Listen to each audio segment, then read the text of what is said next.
Hey guys, so this is going to be a review of Britney Spears' Festive Fantasy. So this one is her newest fragrance and I got this as a Christmas present. So this is a toilette and it is 100 ml, so it still follows the whole like fantasy line. I've lost count of the amount of like perfumes that she's actually come out with in the fantasy line. But yeah, this is her latest one, as I said. So it is like a clear, not clear, you won't call it clear, there's a word for it, I can't remember now. But it's not, you can see the liquid through it, that's what I'm trying to say. And you see it's like a rainbow of like greens, blues, pinks, and it's got the signature gems on the bottle. And this is just what the box looks like, just says Festive Fantasy on there.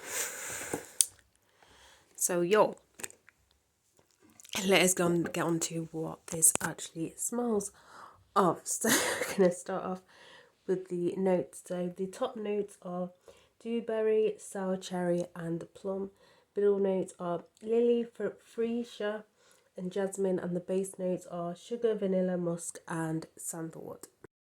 So when you first spray it, you get the dewberry and the cherry come in. You also get that the sour scent that comes through, but it's not like too sour, if that makes any sense. It's kind of like it's like a taut sort of like scent to it. It's hard to explain. Like it's sour, but it's kind of like I don't know. It's hard. I'm finding it hard to explain that scent, but if you've had like obviously sour candy, that's what it smells like, but not like really sour candy, if that makes any sense. I'm probably not making any sense with that. But as it starts to dry down, you get the jasmine, the lily, you get the florals, all the floral notes that come into it.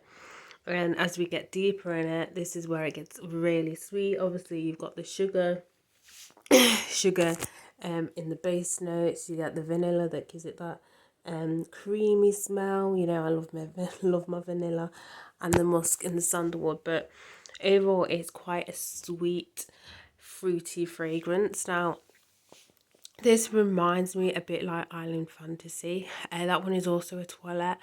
The only difference is this one is more sweet. So there's that, but it still has that kind of like tropical kind of scent to it, if that makes any sense. That's why as soon as I smelled this, it just reminded me of Island Fantasy, because it still has that kind of tropical scent, but it's not as sweet as this. This is really sweet. It is a toilette, so it's not going to last as long as a perfume. So if you're worried of it being too sweet, don't worry about it, because obviously I said it's not as strong as a perfume. Like if this was in a perfume formula, then yeah, it may be a little bit too sweet, but because it's a toilette, you can kind of make the fragrance quite sweet without it being too overpowering or too like on the verge of being like really sickly, just because it is a weaker formula anyway. But yeah, so to sum up this fragrance, as I said, when you first spray it, you get the dewberry, the cherry, the plum, you get the fruits in.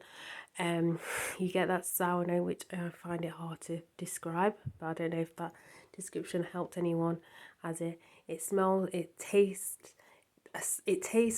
smells of what it tastes like, if that makes any sense, but not like extreme sour, like a slightly sour sweet, if that makes any sense. And then as it dries down, you get the florals that come in, and then in comes the sweetness at the end.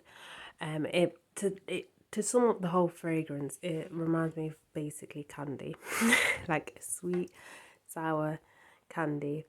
But yeah, as I said, when it comes to longevity, it's not that long, but it is a toilette, so you don't expect a lot from a toilette, if you're being honest. And as I said, it may seem a little bit too sweet, but it doesn't get sickly at any point because it is at that weaker formula anyway.